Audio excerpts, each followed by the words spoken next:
ధర్మవరంలో high tension వాతావరణం కొనసాగుతోంది. భారీ బందోబస్తు మధ్య సబ్ జైలు నుంచి కేతిరెడ్డి వెంకట్రామరెడ్డిని ఆయన ఇంటికి తరలించారు పోలీసులు. ఇక కేతిరెడ్డి విడుదల నేపథ్యంలో కీలక నాయకులను హౌస్ అరెస్ట్ చేశారు పోలీసులు.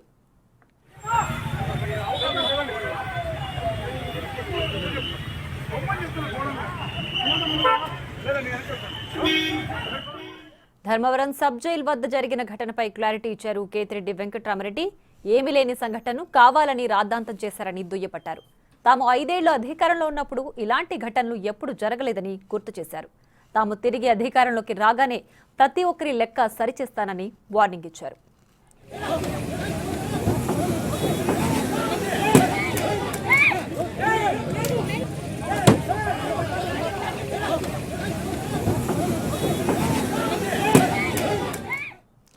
ఇక మరింత సమాచారం మా ప్రతినిధి యోగానంద్ అందిస్తారు. ధర్మవరంలో ఒక్కసారిగా ఉద్రిక్త వాతావరణం నెలకొంది. గతంలో తాడిపత్రి మొదలుకొని ఇప్పుడు ధర్మవరంకు కూడా రాజకీయ రగడలు పాకాయి.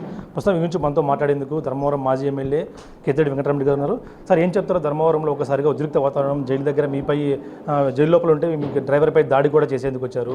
అలాగే మీ డ్రైవర్ కూడా సమయం వహించకుండా కారు ముందుకు పోనించాడు. ఈ 2 ఘటనల ఎలా కారణం రాజకీయ రగడకు? బేసిక్గా నేను వేరే వాళ్ళకు మా వాళ్ళు ఒకరు ఒక సంఘటనలో జైల్లో ఉంటే వాళ్ళని ములాఖాత్ మీద కలవడానికి వెళ్ళాను.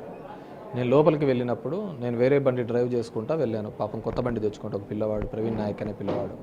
నేను వెళ్ళిన తర్వాత నా తర్వాత వచ్చే 3వ బండిలో మా డ్రైవర్ ఉన్నాడు. అతను యూటర్న్ తీసుకుంటున్నాడు. నా బండి పక్కన పెట్టుకున్నాడు. ఆ జైలు గోడకు బయట పెట్టాలి కాబట్టి, లోపలికి రానిరు కాబట్టి బయట పెట్టడానికి చేస్తున్నాడు. ఆ యూటర్న్లో వచ్చినప్పుడు వాళ్ళు ఏదో వెనకాల నుంచి బండి వచ్చి ఈ బండి మీద పిడిగుద్దులు గుద్దుతూ దాన్ని పక్కకు దిమ్మండి చెప్తున్నాడు. ముందర బస్సు పోతుంది, యూటర్న్ చేసేకి లేదు, అది ఆగండి అన్నాడు.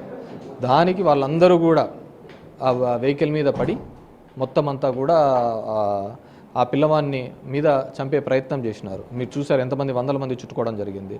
సో ఆ విధంగా చుట్టుకోవడంతో ఆయన ఎట్టి పరిస్థితి, అతని ప్రాణాపాయ పరిస్థితి ఉంది కాబట్టి అక్కడ నుంచి తప్పించుకునే ప్రయత్నం చేయడం జరిగింది. దాంట్లో విధంగా దొబ్బుకుంటూ పోవడం జరిగింది. కేవలం కొద్దిసేపట్లో అంత జనం ఎలా గుమిగూడ వచ్చింది సార్? కేవలం 10-15 నిమిషాల గ్యాప్లో ఇంత అదే మాకు కలుగుతున్న అనుమానం. ఇది మొత్తం ప్రీ ప్లాన్డ్గా చేసుకున్నారా ఏంది అని చెప్పేసి. మా ఊర్లో నేను అప్పుడు అధికారంలో ఉన్నప్పుడు లేనప్పుడు ఎప్పుడు ఒంటరిగానే తిరుగుతా అంటే, సింగిల్గా తిరుగుతా అంటే మనిషికి ఆ విధంగా అతి తక్కువ సమయంలో అంతమంది ఏ విధంగా మొబిలైజ్ అయినారు. ఇది పోలీస్ స్టేషన్కి 20 అడుగులు 30 అడుగులు ఉండేది. కామన్ గోడ, అంతే తేడా. అంత జరుగుతున్న పోలీసు ఉన్న వాళ్ళు దగ్గర 45 మినిట్స్ 1 అవర్ ఎందుకు స్పందించలేకపోయినారు? సో వీటన్నిటి మీద కూడా విచారణ జరపాలి. సో ఇట్స్ కంప్లీట్గా కూడా అక్కడ అసలు ఏదే కానీ లేని విషయాన్ని పెద్దగా చూపించే ప్రయత్నం చేసినారు. అంతమంది ఏ విధంగా గ్యాదర్ అయింది. మేమంతా 5-6 మందే ఉన్నాం. లోపలికి పోయిన వాళ్ళు 5-6 మంది. అక్కడున్న మీతోటి విలేకరిని కూడా కొట్టడం జరిగింది. అదేవిధంగా ఒక హ్యాండిక్యాప్డ్ పర్సన్ అయిన అతన్ని కూడా కొట్టడం జరిగింది. సో ఇది నిజంగా అంటే ఇట్స్ బ్యాడ్ పార్ట్. దూరం చేశారు బాబాయ్ని.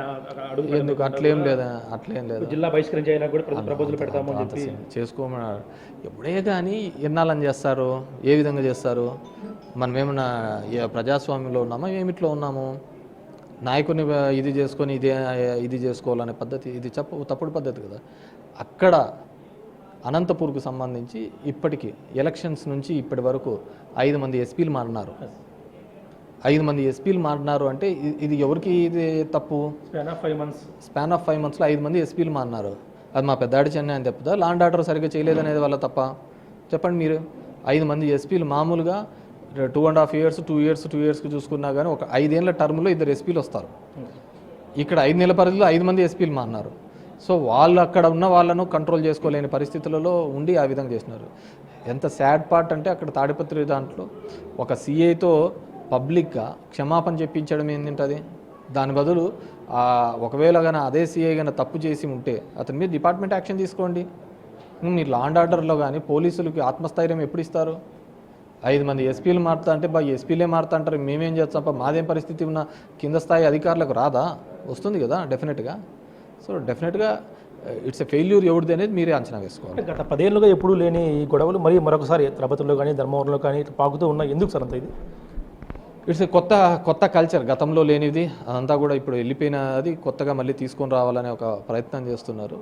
ఈ 15 సంవత్సరాలుగా కానీ గత 5 సంవత్సరాలుగా కూడా ఒక ఫ్యాక్షన్ని కంట్రోల్ చేయాలి అంటే రాత్రి జరగవండి అద్భుతాలు. వాటిని ఎంతో కంట్రోల్ చేసుకొని నిబద్ధతతో వీటన్నిటిని కూడా తగ్గించుకుంటూ వస్తే ఆ పార్ట్కి ఉంది. సో మీరు బాగా చూసినట్టు గత 5 సంవత్సరాల్లో ఒక్క ఫ్యాక్షన్ క్రైమ్ కూడా జరగలేదు. సో అంత కంట్రోల్ చేసుకోవడం మాకు అన్ని సంవత్సరాలు పట్టింది. వీళ్ళెవడో వచ్చి తెలియని చేష్టలు చేస్తా అంటే అది మళ్ళీ ఫ్లేర్ అప్ అయ్యే అవకాశం ఉంది. రాజకీయాల్లోకి వచ్చింది ఖచ్చితంగా అన్నింటికీ ఫేస్ చేసి ఖచ్చితంగా జైలుకైనా సరే ఏదైనా సరే ఫేస్ చేసే వస్తాం. తప్పకుండా ఫ్యాక్షన్ దూరంగా ఉంటాం. కానీ ఇటువంటి ప్రయత్నం చేసే మాత్రం ఖచ్చితంగా మా వైపు నుంచి కూడా చర్య ఉంటుందంటే కూడా కేతిరెడ్డి స్పష్టం చేస్తున్నారు. Video Prasad big TV Dharmavaram నుంచి.